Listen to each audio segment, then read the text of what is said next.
अस्सलाम वालेकुम स्टूडेंट्स, आप देख रहे हैं स्टूडियो 9। मेरा नाम है मोहम्मद दानियल इकबाल। इस वक्त जो सेमेस्टर टर्मिनल एग्ज़ाम जिन क्लासेस के ऑनलाइन मेथड के थ्रू हो रहे हैं, जिनमें बीएस क्लासेस हैं, बीएड क्लासेस हैं, इनमें ऑनलाइन सेमेस्टर टर्मिनल एग्ज़ाम के हवाले से स्टूडेंट के कुछ सवालात हैं जिनके जवाबात इस वीडियो में दिए जाएंगे। तो आज की वीडियो आपने मुकम्मल देखनी है ताकि आपको आपके सवाल का जवाब मिल सके। वीडियो पसंद आ जाए तो लाइक कर लीजिएगा, चैनल पे नए हैं तो सब्सक्राइब कर लीजिएगा। तो चलते हैं अपनी वीडियो को शुरू करते हैं। नंबर 1 पे ऑनलाइन पेपर्स के हवाले से ये सवाल आ रहा है कि जो पेपर स्टूडेंट्स के हो चुके थे, अब उनमें ट्यूटर्स ने ग्रेड करना शुरू कर दिए हैं, लेकिन वहाँ पे स्टेटस में ग्रेड आने के बावजूद नीचे नंबर शो नहीं हो रहे। तो इसकी रीज़न ये है कि पहले नंबर कुछ स्टूडेंट्स के शो हो रहे थे, जब उन्हें मालूम हुआ कि उनके पासिंग नंबर से कम नंबर है तो उन्होंने फिर ट्यूटर्स को राब्ता करना शुरू कर दिया था कि हमारे नंबर इंक्रीज़ कर दें या कुछ कर दें। तो अब यूनिवर्सिटी ने जो नंबर शो होने की ऑप्शन है वो हटा ली है। अगर आपके ट्यूटर आपको नंबर ग्रेड करते हैं तो नीचे आपके नंबर शो नहीं होंगे।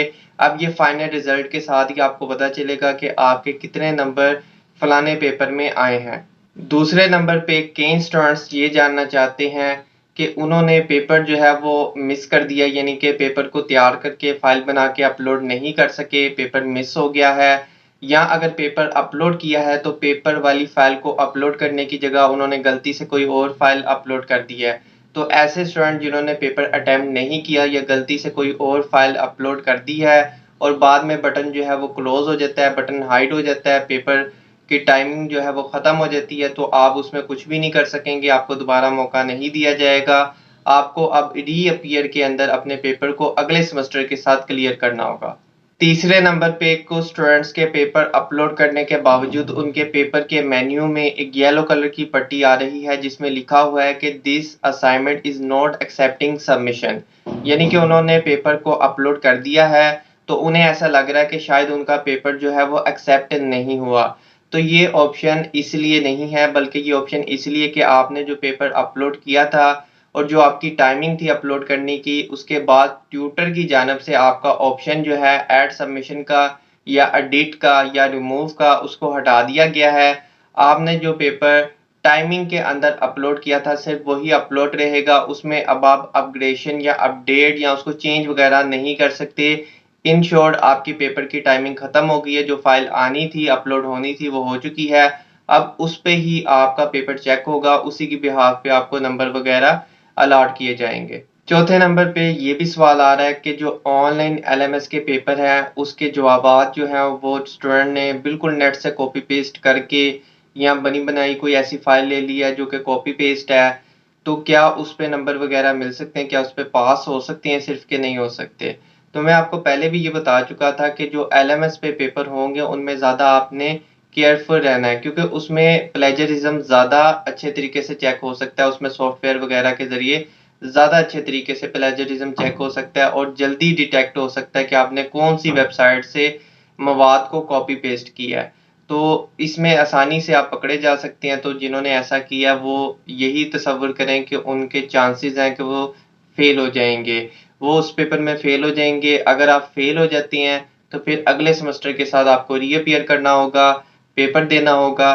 पांचवें नंबर पे कुछ स्टूडेंट्स की जानब से ये क्वेश्चन भी आ रहा है जिनके रीअपीयर या अगेन रीअपीयर के पेपर इस सेमेस्टर में होने थे, तो उनके लिंक के अंदर असाइनमेंट 1 और 2 के बटन आ रहे हैं, यानी कि असाइनमेंट के बटन भी आ रहे हैं। तो क्या उनको दोबारा असाइनमेंट जस्ट सबमिट करवानी होगी? तो ऐसा नहीं है, आपके जस्ट पेपर ही होंगे। अगर असाइनमेंट 1 2 के बटन आ भी रहे हैं तो उसे नज़रअंदाज करें, मेरे ख्याल से अब उसे हटा भी दिया है।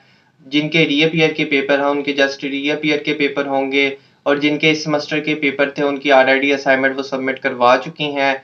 अगर उन्होंने असाइनमेंट सबमिट करवाई है उसमें उनके पासिंग नंबर आ रहे हैं तो फिर पेपर देने का फ़ायदा होगा। अगर पासिंग नंबर नहीं आ रहे तो उसके बावजूद भी अगर वो पेपर देते हैं तो वो फेल ही काउंट होंगे, क्योंकि वो असाइनमेंट में फेल होंगे। इसके अलावा छठे नंबर पे कुछ स्टूडेंट जब डैशबोर्ड पे जाते हैं तो उनके कोड पे कुछ परसेंटेज आ रही होती है कि उन्होंने अपना वर्क कितने परसेंट जो है वो कंप्लीट कर लिया है। तो कुछ स्टूडेंट के जो परसेंटेज है वो 25 आ रही है, कुछ की 50 आ रही है, कुछ की 75 आ रही है, कुछ की 100 आ रही है।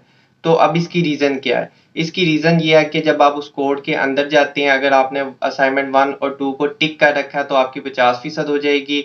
अब पेपर का बटन चूंकि इंक्रीज किया गया है इस वजह से 50% हो जाएगी। अगर आप पेपर के बटन को भी टिक कर लेते हैं, क्वेश्चन पेपर को भी टिक कर लेते हैं, तो फिर आपका 100% जो है वो प्रोग्रेस हो जाएगी और डैशबोर्ड में 100% वो नजर आएगा। बेसिकली ये टिक पे डिपेंड करता है। अगर आपने पेपर और असाइनमेंट अटेम्प्ट भी कर रखी है उसके बावजूद टिक नहीं किया, तो बाहर जो है वो परसेंटेज 0 भी आ सकती है या जितने आपने टिक किया उसके मुताबिक भी आ सकती है। तो ये कोई इंपॉर्टेंट चीज़ नहीं है, ये सिर्फ बस समझने की चीज़ है। तो उम्मीद करता हूँ मैंने तमाम सवालात के जवाब दे दिए होंगे। तो मुझे दीजिएगा इजाज़त। अल्लाह हाफ़िज़।